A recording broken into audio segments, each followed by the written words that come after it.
She never needed permission to rise, to resurrect herself from the ruins of rusted chains and red-lined lies.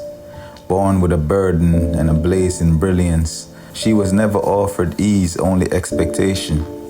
She wore the womb of the world on her weary shoulders, played mother and martyr, carried the cradle and the cross, while they crucified her character, slandered her strength, branded her brilliance as too much.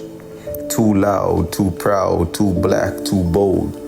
But who else could hold the whole house down when daddy disappeared into a prison cell, a casket, another woman's world? She became the father figure, the coach, the comfort, the daily bread.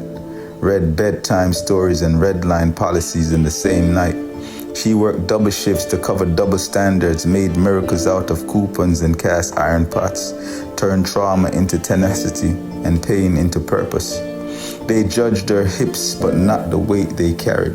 They shamed her mouth, but not the prayers it whispered over fevered foreheads and frightened boys. She wore fatigue like foundation and still got up with dignity dripping down her spine. She was there on the plantation where the screams of her stolen children echoed louder than the whips. She bled cotton into the cracks of her hands, pregnant in fields, picking futures from poisoned soil while her soul screamed for freedom.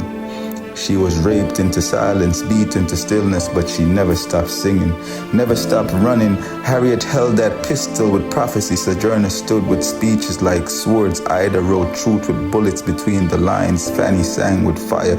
Angela stared injustice down, and Rosa sat so the world could stand.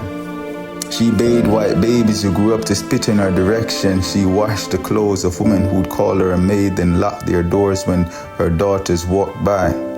She raised generations that erased her name, but she wrote it anyway, in degrees, in doctorates, in boardrooms, in ballots.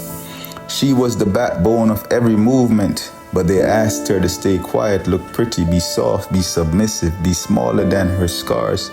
They feared her fire, so they tried to freeze her into fragility.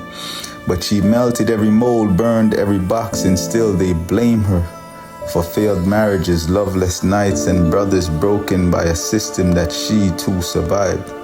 They forget she stitched his wounds, wiped his tears, watched him walk away with another woman while she tucked their kids into bed alone.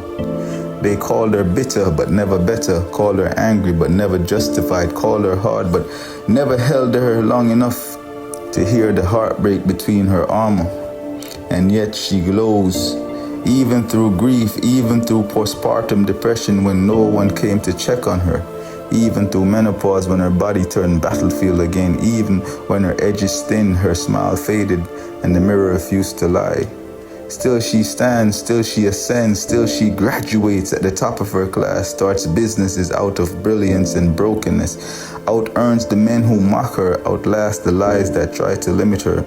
They say she's too independent, but she had no choice. They say she's too loud, but she was silenced too long. They say she's too strong, but never asked who taught her strength or who stole her softness.